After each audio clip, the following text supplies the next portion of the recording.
Hi everyone. So in this session, we're going to be using AI to be creating CFR aligned content. So first we're going to start with, I divided this module into 3 parts. LLM module, models and terminology. Part 2, general guidelines. Part 3, specific comments and how to go fix them. Okay, so I think everyone knows what an LLM is, but a large language model like ChatGPT or Bard is a deep learning algorithm that's equipped to summarize, translate, predict, and generate human-sounding text to convey ideas and concepts. We are going to be using LLMs to quickly fix any comments made and create content that is CEFR aligned. So first thing is, not all language models have the same level of capability. So here, we're actually going to go over 3. Gemini Pro, which is powering Bard. GPT 3.5 Turbo, which is the free chat GPT. And third would be GPT-4 Turbo, that is the paid chat GPT, also with Microsoft Copilot. So if we look at some tests or benchmarks that have been run, such as knowledge-based question and answer. So here are some tasks. Bard will get 64% right. The free chat GPT gets 67% right. And the paid GPT or GPT-4, it's also being used by Microsoft Copilot, gets 80% correctly. So when we look at LLMs, they're not all the same, and paid GPT, which is GPT-4, or you can use Microsoft Copilot, outperforms the free GPT, which is GPT 3.5, and Gemini Pro, which is Microsoft. So different levels of foundational language models have different levels of accuracy. And I put this slide so we can choose which LLM or language model is most appropriate for a task. So again, this is Bard. Bard. This is free. I'll put F. And this is paid. Okay. So I put it here, the product name, Microsoft Copilot. That's using GPT-4 Turbo. It's free for now. It's on copilot.microsoft.com. Bard is using Gemini Pro, but they'll use Gemini Ultra later on. You can go bard.google.com. So I put the different models and how to access them, and also some performance benchmarks so we can see they don't all work the same. Some are better than others, and these are just different tasks they've been asked to do. Okay, so I would recommend, as of now, you could use Copilot at Microsoft.com. That's as of January 2024.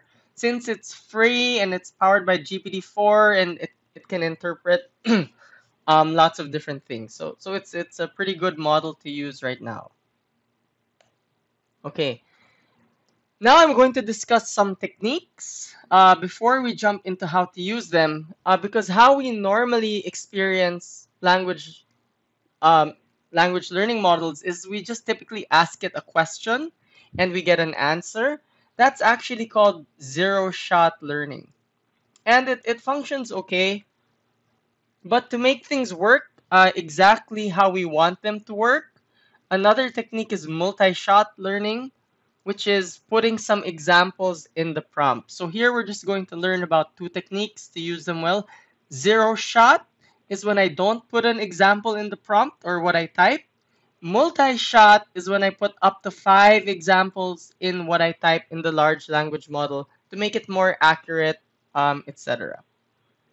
And here let's go over a few. And let's actually try to generate things using these prompts.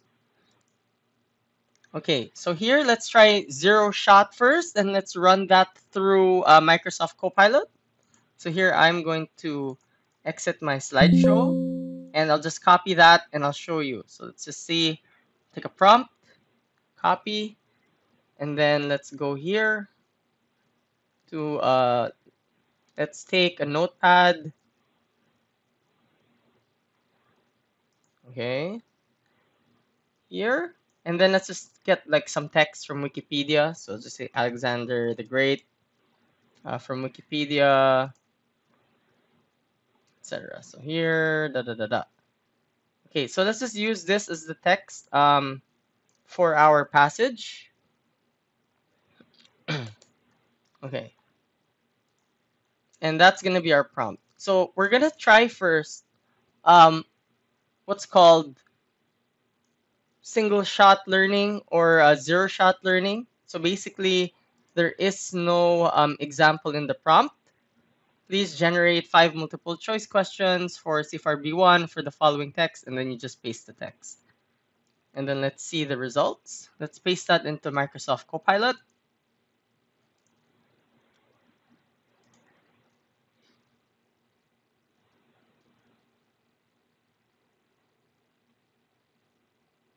So you could, and they're reasonably good already. So you could, I think you could already copy and paste those and just check that you can match, get the answers from the text. So it would be a good way to just quickly generate questions.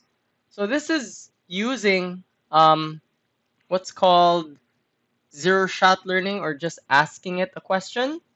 And then now let's go back and use multi-shot learning. So multi-shot learning is here. You actually give an example and ask it to follow the example. So here I put one example in the first paragraph. What is Caitlin's main point? So hopefully, it might generate questions more similar to the ones I like. Okay, so here I'm going to change the prompt. And now I'm actually putting a single shot or an example in the, I'm actually putting an example in the question, right? So I'm putting one example question here, and that's called single shot learning. And then I'll just write something like text so it knows that that's the text. Okay, so here we go. And hopefully it should give us different answers. Let's see if I can refresh that. Over here, let's just click refresh. Okay.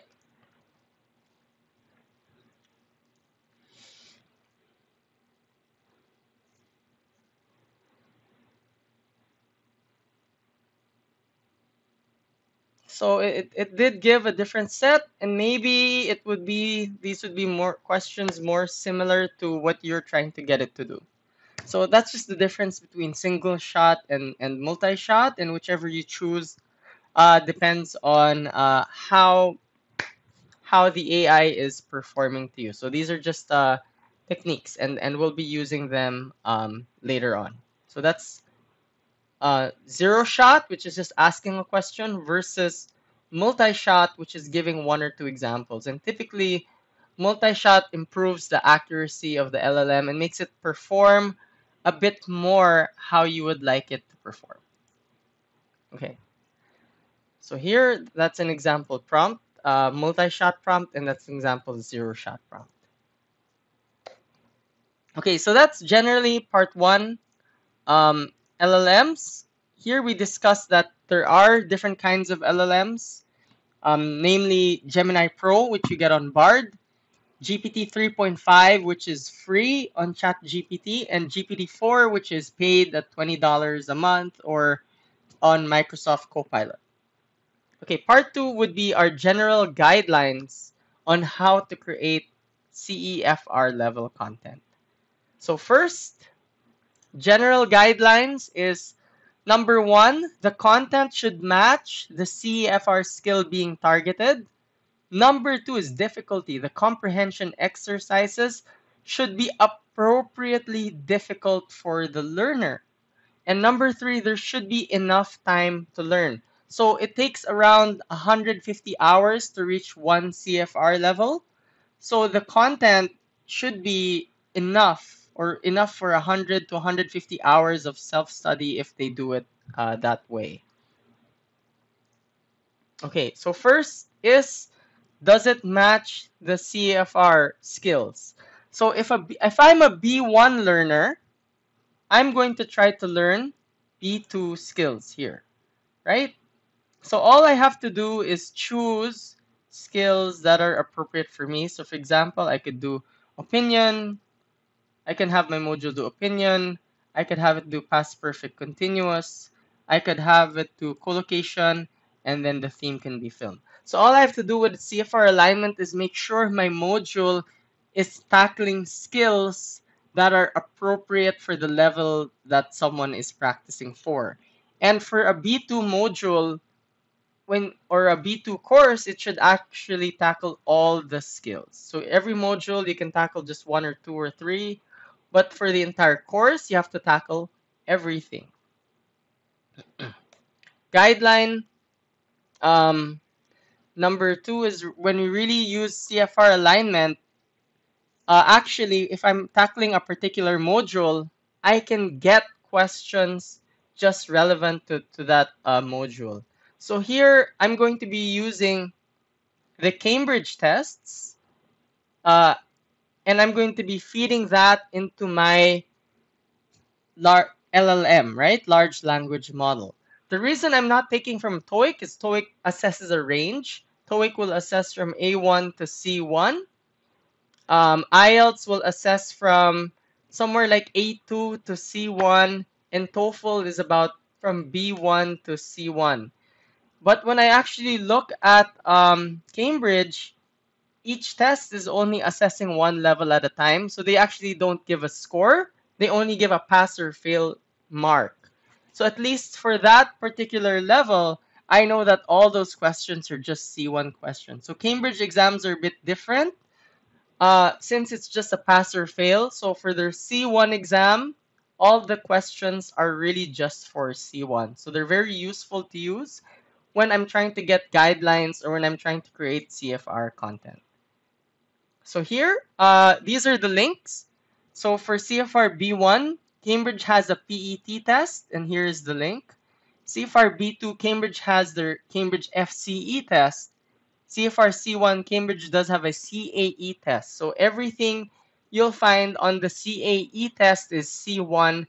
Everything you will find on the PET test is B1. So why am I actually giving you these benchmarks? It's because you can use these examples in their tests when you generate questions for the LLM when you use a multi-shot method. So multi-shot means I will provide one or two examples to make my LLM AI perform better. And if I need C1 examples, I can get it from the CAE test. If I need B1 examples, I can get it from the PET test. So actually, by giving examples, you're helping your AI perform better and perform basically what you want it to do. So that's the first part of the guidelines on creating CFR content. The second part would be appropriate difficulty, right? So for a popular reading framework is the Lexile framework for reading. And they recommend that 75% of the words can be understood and 25% can be harder words. So if I'm a B1 learner, I should encounter more than 15% of my the text should be B2 and above. If I'm training for C1, then I should get 15% and above of the text are C1 words. Now, if they're not difficult enough, then it's not appropriate difficulty. So here, we're using the Lexile framework. And there is a free website that we could use, languageresearch.cambridge.org/text inspector, to actually check the percentage of the words, right? So in the text here example, it's going to be about 11% are B2 words, and 5% are C1 words. And I'll give you an example of this, actually. So let's actually take a look. First, we can go to we can download, can open this website here, control click,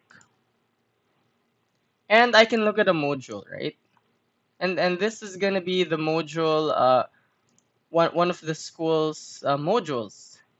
And here, this is their text on art, okay? And I'm just gonna copy this, and I'm going to paste it in my language inspector. Now, for their course, their goal was to target C1 learners. So we should, if it was done, if it was appropriate difficulty, you should expect that 15% to 25% of the words are C1 or harder. So when I click Start Workflow, we can actually see that that's not true, that only 2% of the words are C1. So for this passage, it is too easy. It's actually appropriate for B2 learners, not appropriate for C1 learners. So it has to be changed. And actually, just going back to the LLM and why we're actually talking about LLMs is you could take any LLM, large language model, like even ChatGPT, and say, take the following text and make it more difficult and appropriate for advanced learners who are in the CFR C1 level. And I can just paste the text, and ChatGPT will actually go and fix it and make it the appropriate. That's why we're actually learning how to use LLMs. Okay, so here I'll copy this. I will go back and I'll paste it, and let's actually see how difficult the text is. So now you can see what ChatGPT did is it made 8% are C1 and 10% are C2 words. It's a bit too difficult. That's okay. So maybe some C2 words can be changed to C1 with a bit more training. But if you see the new version, this is appropriate for people learning C1. It has words like multifaceted, epitomizes, what else is here? Embodied, encompassing. So those are words appropriate for C1, but the original text was only useful for B2 learners, not C1. So in this case, the AI took the text and it quickly made it appropriate for the correct level. Okay, let's go back to the slides. And now here we are to the last part is how much time it takes to go to one level. And each learner needs around 150 to 200 hours to jump to the next level. So the video resources, I think, should be at least 50 hours in total, so they have a chance to jump. And the reading modules, maybe another 50 to 100. But I think we have to have enough time for the learners to reach the level. So if the videos don't reach around 50 hours or so, then I think more content has to be created. So when someone goes through the course, they have a chance to jump an English level. Okay, so that's part one, the different LLMs. We learned about different performance of GPT 3.5, GPT 4, Gemini Pro, which is in Bard. And part two, we just had three general guidelines on the how to create CFR aligned content, what is appropriate in difficulty. And then second is enough time to learn, right? There has to be enough time to learn for the learner to reach the next CFR level. So we did how to choose the skills. Second was the comprehension level in reading text, and that also applies to listening text. Around 15 to 25% that they don't understand words of a higher difficulty. And third would be enough time to learn. There must be enough time for learner to reach the next CFR level, which is roughly 100 to 150 hours. All right, so let's go to part number 3. Specific comments and how to go fix it. Okay, so now we're going on to part 3, and we're just going to look at some specific comments of the QA writers and how to quickly fix that with AI. So we have this module specifically to make it easy, for module writers to create content that is CFR line. So we're gonna start with, we have 6 comments here. Number 1 is adding a sufficient grammar explanation. Sometimes the grammar explanation was lacking. Add appropriate reading and listening comprehension questions. 3, when we showed that a while ago, the vocab of the text is not appropriate for the learner. It might be too easy, it might be too hard. Number 4, creating a speaking and writing activity aligned to the unit and skill. 5, the listening activity is too long. We don't need AI for that. And number 6, the rubrics for a speaking writing activity should be changed. Okay, so let's start with number 1. Narrative tenses. So here, actually, if we look at this excerpt, there is only one short paragraph to describe narrative tenses. So if I'm a learner trying to learn narrative tenses, if I read this, there's no way I know what they are, right? And actually, this has nothing to do with narrative tenses. Oh, it's just there to, I think, it might confuse people. So here, if I'm learning narrative tenses, I might need a different way of explaining it. So here, we're gonna start with a 0-shot prompt. Remember, multi-shot has examples. 0-shot has no examples. So let's just take this, and here, we'll just type this into, say, Copilot or Bard and see what comes up. Yeah, we'll click refresh. And the prompt will be something simple as write a 200-word definition of the grammar tense, narrative tenses, provide examples for each tense that can be considered a narrative tense. So, okay.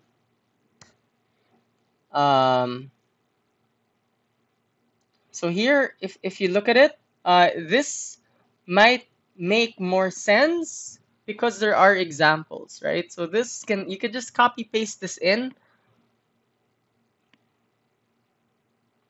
And this is what's really cool with Copilot. It can actually bring in resources from outside, and it has a whole bunch of links. So so when you actually look at narrative tenses, narrative tenses are past tenses. Okay? So when we go back to the story, and this also may help the module writers. Narrative tenses don't really have a narrative tense from a grammar sense doesn't really have the present tense or the future tense.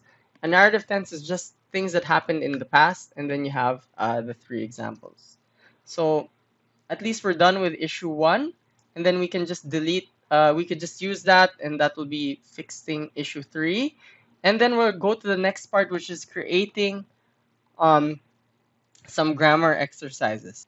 So here, let's actually take that, and what we can do is, let's do issue number 2, which is actually going and adding the grammar exercises for narrative tenses. And here, we're going to be using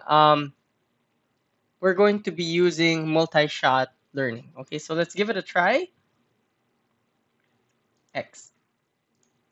So here, I could just copy this. Okay, and let's go back into Notepad, and I'll actually put this here. Okay, and what's cool is here we're typing the tense, narrative tense. So we're gonna create grammar questions for the narrative tense, and let's take the reading text that was used in the module. Okay, here we'll just copy this. We'll paste that here. And then we'll take this and we'll paste that here. So in the reading text, we can take the reading text and not just ask comprehension questions, but we can use the reading text and and actually generate grammar questions that are aligned to the theme. That'd be pretty cool. And number two, look, this is not zero-shot learning. This is multi-shot learning. And I put some blanks here, and these are example questions to help the model understand this is the format I want. So instead of zero shot, I'm using this is multi-shot, two multi-shot. So let's see what the different one does. I'm not even sure if it'll work on Copilot, but let's try. And this is where it gets really useful to do to try different models. So let's see if Copilot works.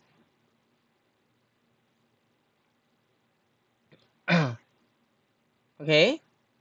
And if you look at Copilot, it actually picked up the same, just for the first one, but it actually picked up the same kind of format in general with blank spaces, and it also gave the answer, which was really cool. Okay, so that's Copilot. Let's try that on the free chat GPT. So this is the free one. And let's try see what happens. Okay, let's delete that chat and let's try this chat. Okay.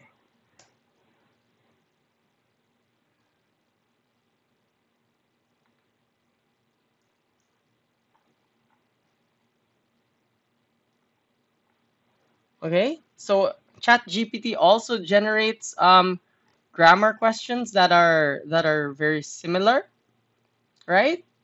And now let's try Bard, and this is the Google one, and let's see. So if you look at the prompt, actually we're learning. It also, I think it looks like it generated similar types of questions. It just didn't generate the answers.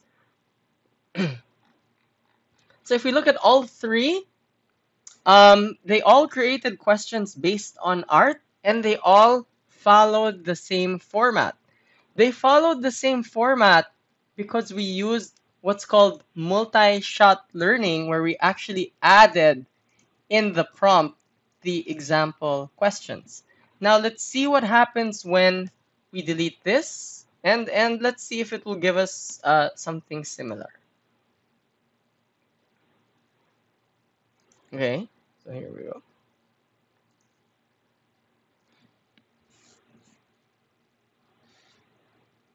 So it also still gives very good questions. So even if we did the zero shot, it worked. It still worked okay. So zero shot and multi shot both gave us pretty good answers. Let's try with Copilot, and let's do zero shot. Zero shot means I don't have examples, and let's see if it generates the correct number. So here, when we look at Copilot, when we didn't use the multi-shot learning, it no longer generated grammar questions, and it's now generating comprehension questions. So here we can see that by using multi-shot learning, which is adding the examples here, then we can actually fine-tune the AI and get it to work more of how we would want it to work. Okay. So that's issue number one, how we used AI to quickly fix this piece, and we improved the narrative by generating using zero shot, and then we added multiple choice questions by using multi-shot learning. And these are just some examples we generated. Okay, and by using multi-shot learning, the two examples in the prompt, the free GPT was able to follow the format and create questions aligned to the text art and the grammar tense narrative tenses. So if you can see, the module became better because the grammar questions were aligned to the reading text and to the theme at the same time. And it didn't take that long. So when we do revisions, it's not going to take so long. It's going to be super quick, and it's going to be fun. And you get to practice multi-shot learning, zero-shot learning, and seeing which AI works best for you. Number two would be add appropriate reading and listening comprehension. It's going to be very much similar to what we did. But here, we're going to use from the examples are going to be coming from one of these tests. So if I'm working on B1, I should click this link and I'll get example B1 questions. If I'm working on B2, I should click this link. And if I'm working on C1, I should click this link, and that's going to help me create learning material. Okay, so here by using multi-shot learning, one example in the prompt, we can generate C1 questions, and this is an example using the Cambridge Advanced C1 exam. So here we go. Multi-shot learning, let's use one example in the prompt. Okay, so again, let's create comprehension practice questions for a reading text for C1 learners. Let's just take that and let's copy that prompt. Here we go. Okay, I'll copy this. I'll put that on Notepad or something. Okay, I'll take the art the art here. Art is yada yada yada. Okay, copy, paste, and then I will do this. Okay, and I will put the text here, and then I'll put the question after. Just works a bit better. Okay, there we go. And so what we're doing is we're putting the text, we're putting multi-shot learning because I have one example, and I got this question from the C1 exam of Cambridge. So I'm giving it an example of a C1 question to try to fine-tune the answer. And here we're going to copy this, and then we're going to paste it over here. Okay, and let's just try using, I guess we're going to try using Copilot. Let's try keep using Copilot and see if it generates 10 comprehension questions. Okay.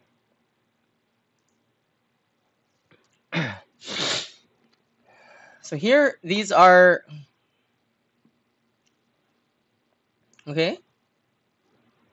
So it is giving 6 comprehension questions.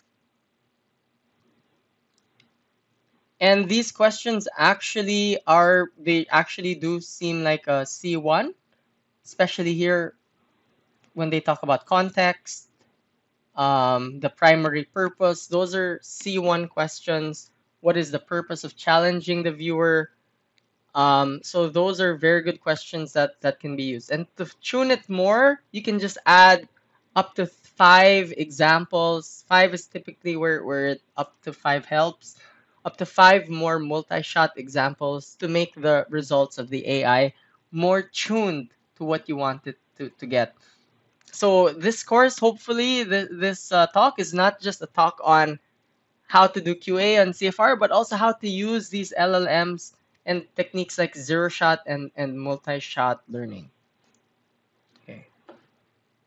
Okay, so here, for the people doing listening comprehension, and this also happened a few times, the length of the video, so this would still be common to the reading and listening. This is for the listening people. If it's more than 5 minutes, you really want to change the video because 15 minutes is way too long for someone to listen to a video and just answer 5 questions. So to keep people engaged, it's really 3 to 5 maximum. And to generate the questions, it's going to be very simple. You can just get your AI to do it for you. But we're just going to use the show transcript button to quickly get comprehension questions. So here, let's go to YouTube, TED Talks. Okay, so we'll just type TED on YouTube, and I can choose any short TED Talk. Hopefully, one that's only 5 minutes or so. Oh, these are a bit long. Short TED Talks. Oh, maybe these are a bit long. Here is 6 minutes. Let's just try to do a filter. Popular, maybe. Let's try popular and see if it can give us shorter ones. Okay, 5 minute TED Talks or something. Okay, so let's try this. TED in 3 minutes. So here, these are some TED Talks that are only 3 minutes long. Okay, so here, let's take this 3 minutes 46 one. And what I'm going to show you is this button here. Click more and click show transcript. So you don't have to listen to the whole thing. Next, you can click toggle timestamps. So you can take away the timestamps. So show times transcript, and then second is toggle timestamps. And now you can generate use that with your AI. Right? I'm gonna copy this text, and now I can generate listening questions for that TED Talk. Okay, so here, let's just paste that into Copilot, and then let's see how it generates things for that TED Talk. Paste. Oh, it's too long, so it didn't work on Copilot. It's a bit too long. The transcript's too long. Let's try Bard. Maybe Bard will be okay. Oh, there, Bard accepted all the characters. So here we go. So we're able to create comprehension questions about it. I guess it just didn't include the answer, but you know, we can keep trying until the answer comes out. But here we're able to create questions for that TED Talk by using show transcript and show and then using the AI on top of it. Okay. Issue number 3. So that's issue number 1, the grammar explanation. Issue number 2, the reading, listening, comprehension question. Issue number 3 would be the vocab in the text. Okay, so here we can use the multi-shot learning to make the text more complex, and we can use this word list here. Okay, so we already did this a while ago for the art text, but we'll do it again. So this is pretty much it seems like it's a 0-shot prompt. Okay, so here, let's just paste it in. We already saw the original art piece, and it was only scoring about 14% on B2, but it's meant for C1 learners. So let's do it from the top. So this piece of text is actually meant for their course. It's meant to teach C1, I think C1 learners.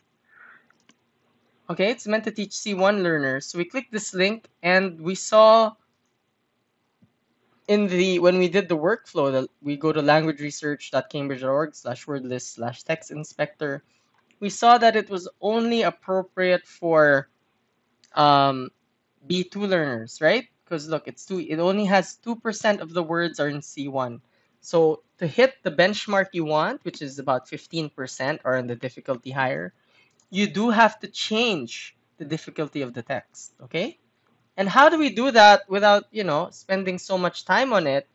Is we'll take the text here, and we can just use AI with a certain prompt like this. Okay. This prompt here. Change the below text to make it more challenging, more appropriate for C1 advanced learners. Use more difficult C1 words such as unwind, undertake, allegation, and demonstration. So here is the multi-shot component. So we're giving it some examples of C1 words. And let's see what comes out, right? Let's use that on Bard. Or I can use this on, let's try Copilot.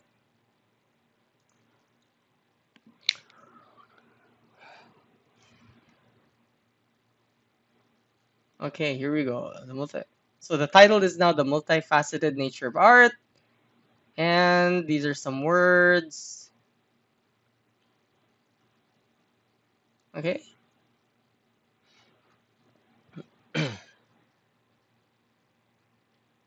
Okay, I'll click stop in a while, blah, blah, blah, blah.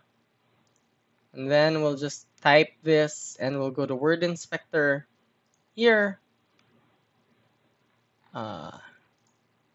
Paste that in, and then let's see, we'll click Start Workflow and see what this gives us, right?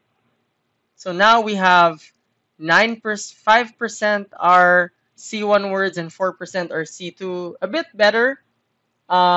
not so great. Better than 2%, so it's times 5, but we can keep trying. Or we can just be the ones to switch out words manually after. So it's more appropriate, but not perfect yet. So again, another thing we could do, we could try using Bard or ChatGPT and see which one gives us the best answer. So that's how we fix comment number 3, which is the vocab or text is not appropriate to the CFR level. Okay, and here I think this was using Copilot. It changed the text a little bit. So here again, and when Copilot did it, it was about the same. It was about from 2%, it's now 10%. So we still need to maybe switch out a few more words manually to hit that 15% number. Okay, so that's 1, 2, and 3. 4 is quite easy. We can just use a speaking and writing task. So here I put links on appropriate difficulty speaking and writing tasks. And we can just use a zero-shot learning benchmark. So for example, if the unit was talking about art, I can create a writing task and I can use specific details in my prompt, writing task, narrative tenses, because that's what I was talking about, the CFR level, and then maybe an authentic writing activity about 200 words in length. So I can try this learning prompt, zero-shot learning prompt, and I can just paste it here. And I'll just use the same text and I'll see how Copilot performs. So the writing task, craft an engaging, insightful piece that delves into the, so these are tasks that I think are more appropriate. So here, your seasoned art is for C1, your assignment is explore the craft an engaging and insightful piece that delves, use narrative tenses to recount a personal encounter. So at least here, we can see in the task that it's actually asking us to use the theme, which is art. It's a C1 level task, and it's actually talking about the grammar point, which was discussed in the unit. I'll just zoom in a bit where we got to that comment. And when we looked at one of the post tasks here, this is more about creating a piece of art. And I think it would be better if this was a writing task or a speaking task. We can just use AI to quickly swap it out and put a writing and speaking task there. Okay. Next, we'll go to we're nearing the last, which is number here, the listening clip. That's comment number 5. The listening clip should only be 3 to 5 minutes maximum because the learner doesn't want to have to listen to 15 minutes. And the websites we should use would be things like Wikimedia or YouTube. Since it's very likely this website will still be there in 5 to 10 years. Smaller websites such as lo.org or Learning English, etc., those tend to change. So in 3 years, the URL may vanish. So we really do want to use websites that we are confident will remain for 5 to 10 years. YouTube is probably the best one because in 20 years, the video will still likely be there. So that is number 1, 2, 3, 4, 5. I'll go to the last, is the rubrics for the speaking and writing activity. And we can just quickly look at this. And actually, you can add a prompt to the module, and hopefully we teach students how to grade their own essay. This should be part of my module. So here, the TOEFL team does post their marking rubrics for the integrated writing task from 5, 4, 3, 2, and 1. And one thing that Copilot does is it can search outside the it can search outside of the training data and it can search the web. So if we teach our students to use this to grade their own essays, this prompt, and I think this specific prompt or a prompt similar should be in the module. So here, let's grade this essay. Okay? And when we grade this essay, your English teacher provides helpful grammatical feedback and suggestions. Score it from 1 to 5 based on the TOEFL Integrated Writing Task Guide. When we post that to an LLM like Copilot, now a student can receive a grade for an essay. And that's something really cool. Look, so essay score would be 4. And you know, maybe if a student didn't write so well, and it actually gives very good feedback on how to improve. So even without a teacher, so replace many different with diverse, express, right? So that is super cool that that writing prompt can provide a grade 4 out of 5 because we gave it a rubric to use. We said score it from 1 to 5 and it gave us score. And then it also gave helpful feedback. So it's really cool that writing tasks by using specific prompts like this, give me a score from S1 to 5, can give you a score and help people improve without a teacher. Because not everyone will have access to a one-on-one teacher. Okay. So in summary, we went over 3 things. One is the different LLM models and terminology. Part 2 would be the general guidelines. And part 3 would be specific comments and fixes. So in part 1, the difference between Bard, GPT, Gemini Pro. Part 2, general guidelines. Appropriateness were CFR skills tackles. Is there enough time in the module? And part 3 would be the specific comments here and how to go fix them really quickly with the AI. So with that, it's been a long course, long session, but it teaches you the different types of AI, different techniques, zero and multi-shot, how to create CFR content, and how to fix specific parts of the content very, very easily and very, very quickly. So with that, thank you very much, and good luck on everyone's QA.